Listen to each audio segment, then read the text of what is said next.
আমাদের সংসারের কাজটা আমরা মিলেমিশে করার চেষ্টা করি। তো কখনো আমি করি, কখনো ওর বাবা করে, কখনো আমার পরিবারে আমার বাবা মা যখন থাকে তখন করে।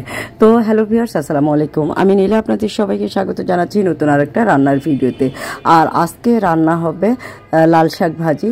তো আমার হাজব্যান্ড যে কোনো শাক ঠাক খুব মজা করে ভাজি করতে পারে, এই জন্য শাক ঠাক আনলে আমি বলি, যখন আমার মা না থাকে তখন বলি যে তুমি একটু রান্না করো, আর যখন আমার মা থাকে তখন মাই রান্না করে। আর আমি তো যেহেতু একটা সার্ভিস করি, তো সব কিছু মিলে সময় করতে পারি না বা সময় করে হয়ে ওঠে না। আর রান্না করি, মাঝে মাঝে করি, তবে এইসব কাজগুলো, স্পেশালি কাজগুলো আমার হাজব্যান্ড করে। তো যাই হোক, শাক ঠাক বেছে ভালো করে ধুয়ে কেটে পেঁয়াজ, রসুন এবং আস্ত জিরা, কাঁচামরিচ, শুকনো মরিচ, লবণ, হলুদ দিয়ে পেঁয়াজটাকে খুব ভালো করে ফ্রাই করে নিবে। ফ্রাই করে নিয়ে লাল শাকটা দিয়ে দিবে। আর লাল শাকটা দেওয়ার পরে যেটা করবে, মানে আবারও একটু কালো জিরা এবং আস্ত জিরা দিয়ে ফোড়ন দিবে। তো ওর বাবা যে কোনো কাজটাই খুব সুন্দর করে করে, পরিপাটি করে করে, এবং শাক টাক রান্না করলে খেতে কিন্তু বেশ হয়। শাক বলেন, খিচুড়ি বলেন, যেটাই রান্না করে খুবই মজা হয়।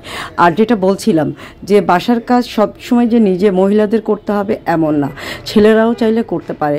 তবে ও করছিল, ও আবার সুন্দর করে আমি যখন বলি ভিডিও করে দাও, মাঝে মাঝে ভিডিও করে দেয়, তবে সব সময় না, এটা মানে মাঝে মাঝে করে দেয়। তো যাই হোক, এই যে লাল শাকটা হয়ে এসেছে, এখন এটার ভিতরে ফোড়ন দিয়ে দিবে। তো ফোড়নের ভিতরে থাকবে কালো জিরা এবং আস্ত জিরা। শাকটা খেতে এত বেশি মজা হয়েছিল যে বলে বোঝানো যাবে না। গরম গরম ভাত, শাক, ডাল আর লেবু হলে খাওয়াটা কিন্তু একদম পারফেক্ট জমে যায়। তো আপনারা কারা কারা এভাবে শাক রান্না করেন অবশ্যই কমেন্টে জানাবেন। আর আমরা যে কোনো শাক রান্না করলে যেটা করি, একটু পেঁয়াজ রসুনের পরিমাণ বাড়িয়ে দিই। পেঁয়াজ রসুন বাড়িয়ে দিলে আমার কাছে কেন জানি মনে হয় শাকটা বেশি টেস্টি লাগে। হ্যাঁ, আর পেঁয়াজ রসুন ছাড়া আমি কখনোই শাক খাই না। যাই হোক, হয়ে গেল শাক ভাজি, আর খুবই মজা হয়েছিল। আর আপনারা এরকম শাক কিন্তু রুটির সাথেও খাওয়া যায়, লাল আটা রুটির সাথে এরকম শাক ভাজি খেতেও খুব ভালো লাগে। আর তাছাড়া গরম গরম ভাত, ধোয়া ওঠা ডাল এবং লেবু হলে খাওয়াটা একদম জমে যাবে। তো কারা এভাবে শাক রান্না করেন কমেন্ট করে জানাবেন।